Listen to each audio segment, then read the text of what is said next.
Welcome back to my YouTube channel. This is Debbie. So for today's video is share ko po sa inyo kung paano tayo mag-load ng GSAT gamit ang TPC system.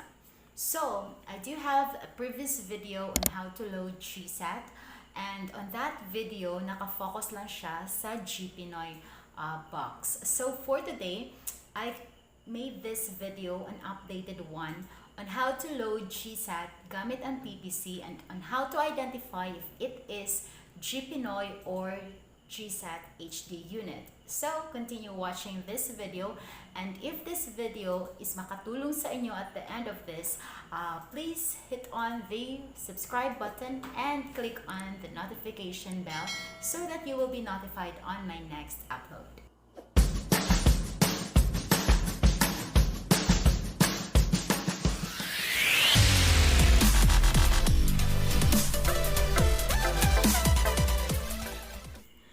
So, how to load GSAT customer using TPC. So, ang unang gagawin mo is you have to identify the box type ni customer. Ang GSAT nga pala ay may dalawang klase ng box unit. Meron GPINOY unit at HD unit. So, ang GPINOY unit is only loadable with 99 prepaid card or e-pins from TPC. So, bago ka mag-generate ng electronic pins or e-pins from TPC, you have to check the box number ng GSAT customer na nagpapaload sa iyo. So, ang GPINOY box number starts with 77405370. So, ang GPINOY box number is composed of 16 digits. So, yung first 8 numbers should be 77405370. Ang plan na pwede lang i-load dito ay ang GSAT 99. Other than this, ay hindi maaari i-load sa unit na ito. So, ang pangalawang klase ng GSAT box ay ang HD unit. Ang HD unit naman ay only loadable with 200, 300, at 500 prepaid cards or e-pins from TPC. May dalawang klaseng box number ang HD unit. May 16 digits box number at 12 digits box number. So sa 16 digits box number, ang first 8 numbers ng mga HD unit na ito is 77405371. Kung 12 digits box number naman, ang first 3 numbers ng box number is 018, and the other box number na may 12 digits ay nagsisimula sa 025. So ito ang mga first numbers na dapat alam mo para ma-identify mo kung HD unit ba ang box ni GSAT customer. So once na na-identify mo na ang klase ng unit ni customer, alam mo na kung anong code plan ang ilo-load mo sa GSAT customer. Since tayo sa TPC ang nagbebenta ng GSAT plan instead of physical card, nag-generate tayo ng e-pins or electronic pins for our GSAT customer. So, the next thing we do is we send the command to our gateway. So, ang gagawin natin, dapat tayo as a retailer or dealer in TPC, tayo yung makakatanggap ng electronic pins. So, ang command na dapat natin gawin is your retailer number or dealer number space GSAT code. So, example, kung ang box na na-identify mo is GPINOY, then ang code na ilo-load mo sa retailer or dealer SIM mo ay GSAT 99. So, you will type your retailer or dealer SIM number, for example, 0912345678 space GSAT 99, send to 8724 or 11-digit gateway.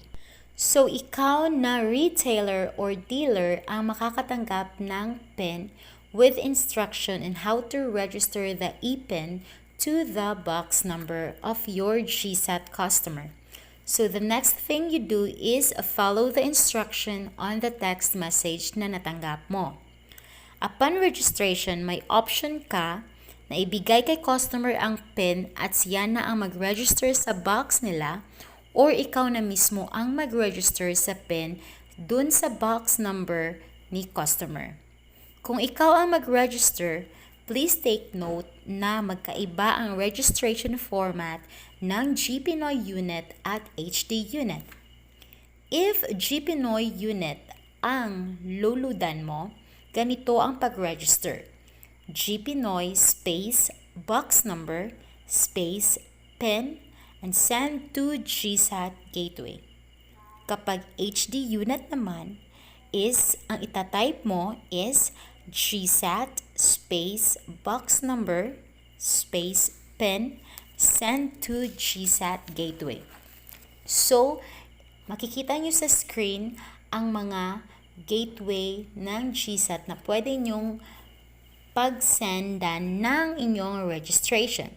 So, ito ang GSAT gateway naman na ginagamit ko na mabilis na makredit ang plan sa GSAT box ng customer. 468-14769. So, using this gateway, kailangan na may 1 peso regular load ka, and every time na nagsisend ka sa number na ito, 1 peso will be deducted from your regular load. Kaya ako, isang beses lang akong mag-send. So, pwede naman, upon registration of the PIN to the customer's box number, hindi necessary na ang gagamitin mo is yung retailer or dealer SIM mo.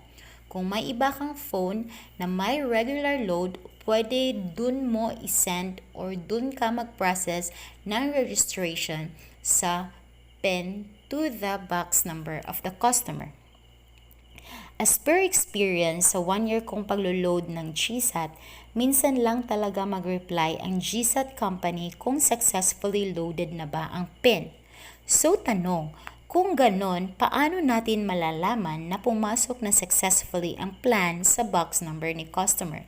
So if ever nakapag-send na ako sa GSAT gateway for registration at walang confirmation, pwede mong i-check sa GSAT website kung may access ka sa internet.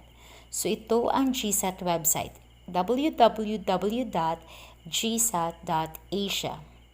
So ipapakita ko sa inyo kung paano nyo i-check ang subscription ng customer kung na-credit na ba successfully ang registration na na-send mo dun sa GSAT gateway.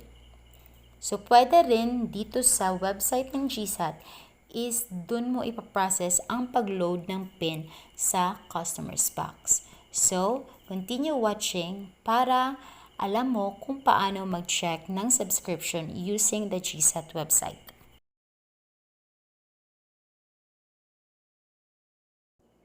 So, using your phone, if you have access to the internet, just open Google Chrome and then itatype mo lang yung GSAT website, which is www.gsat.asia. Okay, so wait na mag-load yung website ng GSAT. So ito yung itsura ng website ng GSAT. As you can see, meron siyang red box with 3 lines. So ang gagawin mo is you click that one. And then, go to web loading portal. So, sa web loading portal, meron kang option for web loading, check GSAT subscription, and check GPINOY subscription. So, for example, yung customer mo na nagpa-load is isang GPINOY unit yung pinaloadan niya. So, go directly to check GPINOY subscription. And then, wait na mag-load yung page ng GSAT. And from this page, ang gagawin mo lang is answer first the CAPTCHA, which is this one na may nakalagay, I'm not a robot. Check that one. And then you will answer the CAPTCHA. So, change ko lang muna to into desktop site. And yes, you will just click on the CAPTCHA here. Answer the CAPTCHA.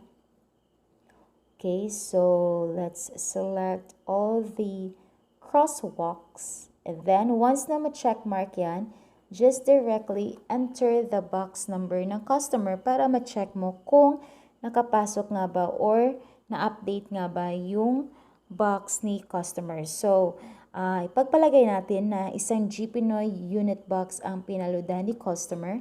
So, ito yung sample box that I have here. So, yung GPINOY unit, the first 8 numbers should start with 774-05370. And then 006, 79, 79, 762. So, check natin and then click on submit. So, hintayin natin na mag-load yung GSAT website. So, from here, makikita mo kung na-update ba yung GSAT 99 na na-register mo dun sa box number ni customers. So, from this column, you will see here subscription start. So, if today mo ni-load, which is, for example, that is November 27. So, dapat nakalagay dyan sa subscription start is November 27. And then, yung subscription ending niya will be December 27. So, transaction date, makikita mo, should be November 27. So, ganun lang kasimple na mag-check tayo ng customers' status ng kanilang box kasi minsan lang talaga magre-reply ang GSAT company if na successfully loaded ba yung plan doon sa customer's box. So, the same thing din doon sa pag-check ng GSAT subscription. So, follow mo lang yung instruction na makikita mo sa screen and then enter the box number. So, if dito mo rin ilo-load or i-register yung PIN na natanggap mo from TPC, so just go directly to web loading. And then, ang gagawin mo dyan is answer the CAPTCHA, which is the one stating with the box na I'm not a robot. And then, enter the box number ni customer if it's GSAT HD unit or GPINOY unit. And then, the PIN number na natanggap mo from TPC. So, then, click on submit. So, ganun lang kasimple ang pag-use ng GSAT website. So, mas madali dito sa GSAT website kung dito ka mag-register ng PIN if you have access to the internet. So, thank you so much for watching this video. Sana naman ay nakatulong po sa inyo ang tutorial na ito. And if so, leave a comment down below. And kung meron pa po kayong mga katanungan patungkol sa ating TPC business, don't hesitate to comment down below. Sana magawan po natin ng mga video tutorial yung mga concerns nyo patungkol sa ating TPC business. So, I would greatly appreciate all your comments. So, thank you so much for watching and don't forget to subscribe, hit the bell icon so that you will be notified on my next upload. So, see you on my next one!